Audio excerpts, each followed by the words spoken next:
એવું આપણે તારે આવું ભજન વાપરો. પુણ્યનો પ્રગટ થાય અને પાપે પ્રગટ થાય. ભાગ જાગે એટલે પુણ્ય પ્રગટ થઈ જાય. એટલે સંતોએ કહ્યું છે કે જાગ્યા ભાયગ તેના પૂર્વના સુકૃત પુણ્ય ઉદય હોય આવે. આ પુણ્યનો ઉદય થયો એટલે આવા ભજન સત્સંગમાં આવી જાય. કારણ કે ભજનમાં આયા એટલે આપણે પ્રથમ તો વ્યસનમાંથી મુક્ત થઈએ. અને જો વ્યસનમાંથી મુક્ત થયા એટલે નવરો આનંદ આનંદ છે. કારણ કે વિષય વ્યસન ને એ તો પ્રભુ ભજવા દે કેમ? આ એક વિષય વ્યસન છે એ આપણા ભક્તિમાં કે સમાજમાં કે દરેક કાર્યમાં આપણા આડઅસર કરે છે. ભક્તિ કે દરેક કામમાં આપણા વિઘ્ન આપે. એટલે વ્યસનથી ખૂબ દૂર રહેવાની જરૂર છે. એટલે ભક્તિ કરો તો પ્રથમ તો અંધશ્રદ્ધા, અપૃષ્ટતા અને આવરણ આ ત્રણેય નાબૂદ થાય છે. અને હું કોણ છું, ક્યાંથી આવ્યો છું ને ક્યાં મારે જવાનું છે, આ સાચું આ ભક્તિનો પ્રતાપ છે. એટલા માટે સંતોએ કહ્યું છે કે ભક્તિ માતાને બેની ભૂલી ના જાજો અને સમજણ સાસુના ખોળે રહેજો. ભક્તિની પ્રથમ તો સમજણ જોશે. અટકળ અનુમાનની ભક્તિ નહીં કોમવા. પ્રત્યક્ષ વસ્તુની ઓળખાણ જો નહીં થાય તો આપણે આ જગતમાં કોઈને ઓળખતા નથી. પણ ઓળખાય ક્યારે? આપણે પ્રથમ તો મનુષ્ય બનવું. હવે મનુષ્ય આપણે કબીર સાહેબ ખરાબ બપોરે ફોન લઈને ફરતા મનુષ્ય જય હો. એટલે કોક આપણા જેવા પૂછ્યું કે ભાઈ સાહેબ તમે જમા અત્યારે ફોરેસ્ટ લઈને ફરો છો એટલે કે મનુષ્ય કોણ કે આ બધા દેખાઈએ હું સીધા. એટલે કે તમે પૂછી દો. કોઈને પૂછ્યું કે હું દરબાર છું, કોઈને પૂછ્યું એટલે કે હું પટેલ છું, કોઈને પૂછ્યું કે હું દેહાઈ છું. આવી વર્ણ દરેકે આપણને બતાવી.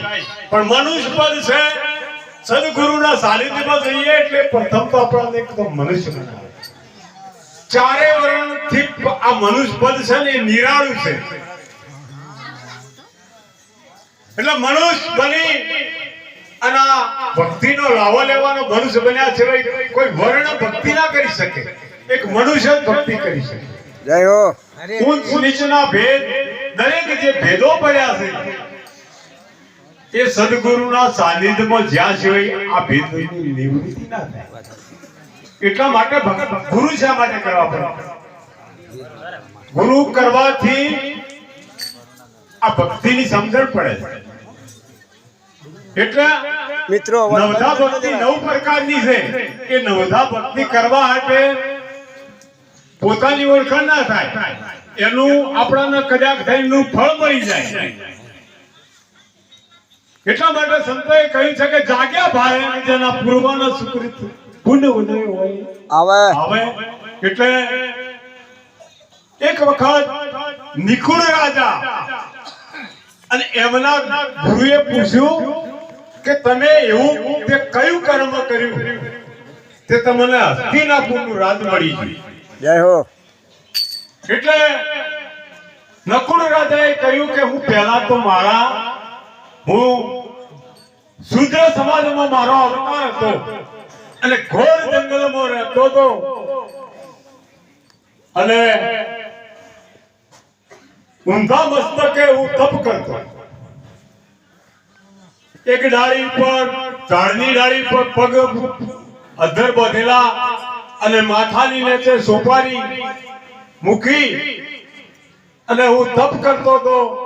આવા તપ મેં 12 વર્ષ સુધી તપ કર્યું. એટલે એમના ગુરુજીએ ધન્યવાદ આપ્યો કે ખરેખર ધન્યવાદ છે તમને કે આવી આખરી કસોટી આકરું તપ કર્યું તમને કેમ હસ્તિનાપુરનું રાજ ના મળે. એટલે કર્મ જેવું કર્મ કરો એવું ફળ મળે છે.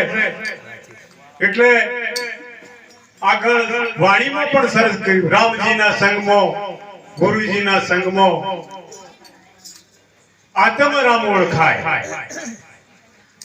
ગુરુજીના સંગમાં પારસની કોણ છે, લોઢું કંચન થઈ જાય.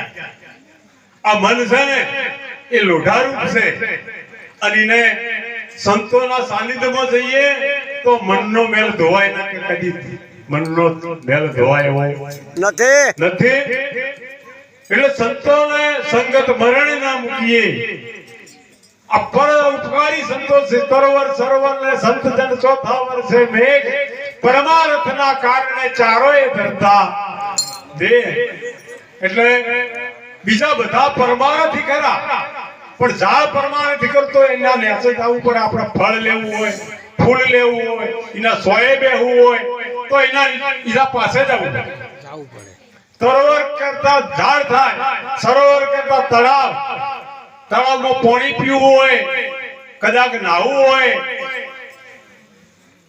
કપડા ધોવા હોય, બધું કરવું હોય તો ત્યાં જવું હોય. સરોવર તરોવર.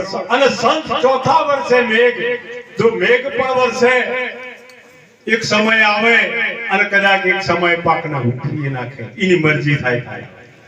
પણ એક પરમાર્થી સંત છે તે તમે ફોન કરો અને તરત હાજર થાય, એટલે એને પરમાર્થી કીધો છે, બડા પરમાર્થી કીધા છે. એટલે જીવનમાં આ જેમ સૂરજ ઉગે છે અને આથમે છે, એમ આપણું આ જીવનનું જે આખું છે ને એ ઓછું થાય છે. એટલે આજ સમયે અને આજ ક્ષણે આપણા આત્મ સ્વરૂપની